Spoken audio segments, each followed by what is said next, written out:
I am accountable. 10 choices that create deeper meaning in your life, your organization, and your world. By Sam Silverstein. I'm your narrator, Rich Germain. Part 1. Personal Accountability and the Ripple Effect. Chapter 1. We cannot give what we do not have. Our life has meaning and direct relationship to our own accountability. Drayton McLean, Jr., former vice chairman of Walmart Corporation and the CEO of McLean Company, once told me, "Accountability is the most difficult word in the English language. We don't know how to spell it. We don't know how to identify what it is, and we don't like any part of it. We like it in others, but we don't like it in ourselves." We struggle with the word accountability. We frequently use it incorrectly, as though it were interchangeable with the word responsibility. You are about to discover that responsibility and accountability have two completely different meanings, and what's more, the positive power generated by accountability is enormous. Just for the record, you are responsible for things, but you are accountable to people. A report cannot help you be accountable, but a person certainly can. Creating accountability in our own lives is a matter of making choices and commitments that support an accountable mindset. With practice, we can make those choices and commitments second nature, establish and leverage that mindset, create lasting connections in our relationships, transform the culture within our organization, and foster positive change in the larger community. But in order to do any of this, we need to grasp 5 core concepts. 1. If we want to create a life of meaning, we must begin by accepting that the quality of our life always is determined by the quality of our relationships. This is true for all people in all roles and at all stages of development. To be human is to rely on the quality of one's relationships with others. 2. The quality of our relationships with others depends on the commitments made within those relationships and the degree to which those commitments are upheld. These commitments may be spoken or unspoken, explicit or implied. A mother does not have to make an oral contract in order for her to take on and uphold a commitment to protect and nurture her infant child. A commitment is no matter what. 3. A relationship in which the right commitments are taken on and upheld is an accountable relationship. What are the right commitments? That is a big part of what we will be looking at in this book. 4. Creating accountable relationships always starts with the person in the mirror. It's always up to us. The problem is never other people. The problem is what we believe about other people and the choices we make as a result of those beliefs. We choose to take on, or not take on, critical commitments that affect the relationship. Our commitments are represented in our values, and they show up in our actions. 5. Everything we have been taught about accountability that conflicts with core concepts 1 through 4 is wrong. Many leaders come to me and ask for help in holding people accountable or getting their people to be accountable. This is a symptom of a dysfunctional organization. We cannot hold someone accountable. Accountability is not cracking the whip or attempting to manipulate others. It is always about me keeping my commitments to you.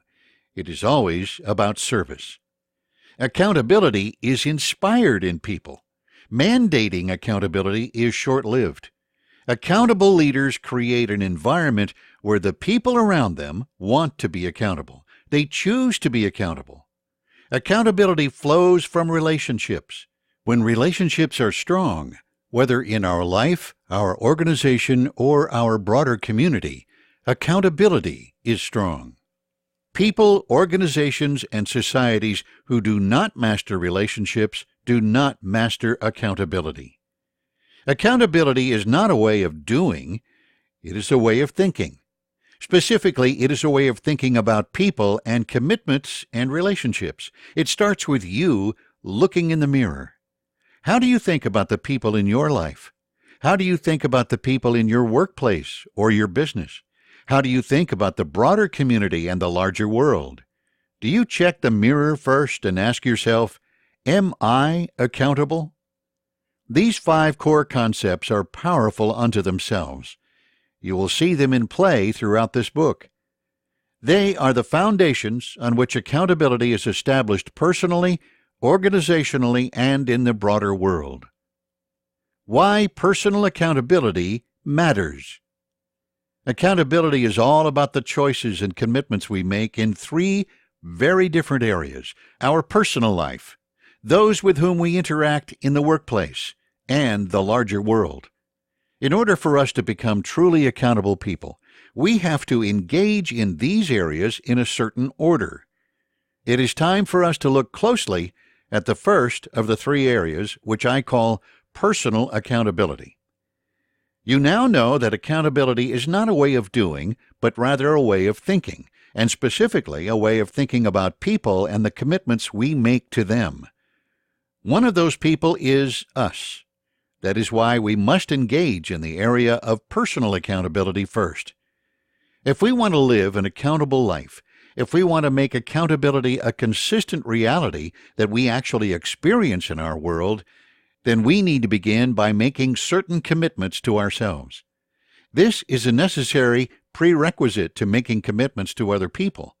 We must first see ourselves as being worthy of making a commitment to.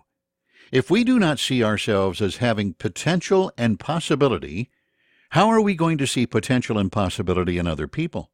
We cannot give what we do not have. Accountability principle number 1. We cannot give what we do not have.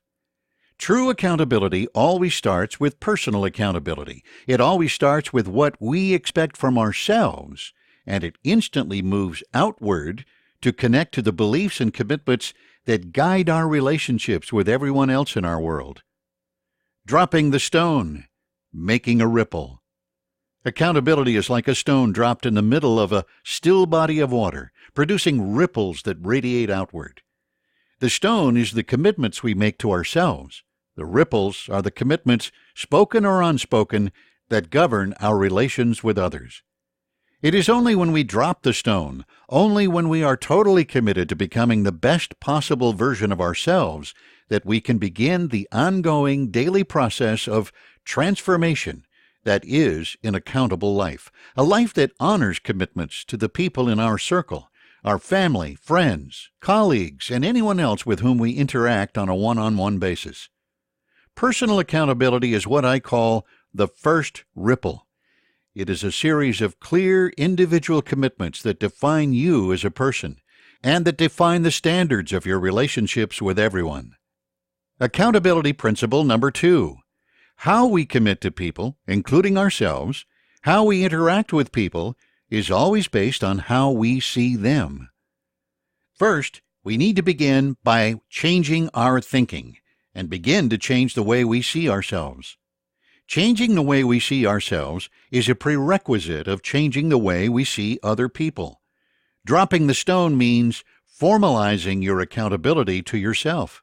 That stone's very first ripple is your accountability to the people with whom you interact, whether you have made a verbal commitment to them or not. The 2 things, the stone dropping and the first ripple, are always interconnected. They do not exist independently. They cannot. Personal accountability cannot exist in a vacuum. It always begins with the commitments we make to ourselves. And because human beings are social animals, it expresses itself in the parallel commitments we make to our family, our friends, our colleagues, and anyone else with whom we happen to interact. Human beings are social animals. They do not do well on their own. That means that being accountable to yourself only is incomplete. The only true accountable life is one that starts with us committing to become the very best version of ourselves, and then continues beyond that to shape the commitments we honor in our relations with others. If there is no accountability at the individual level, then there can be no accountability toward anyone else. Accountability principle number 3.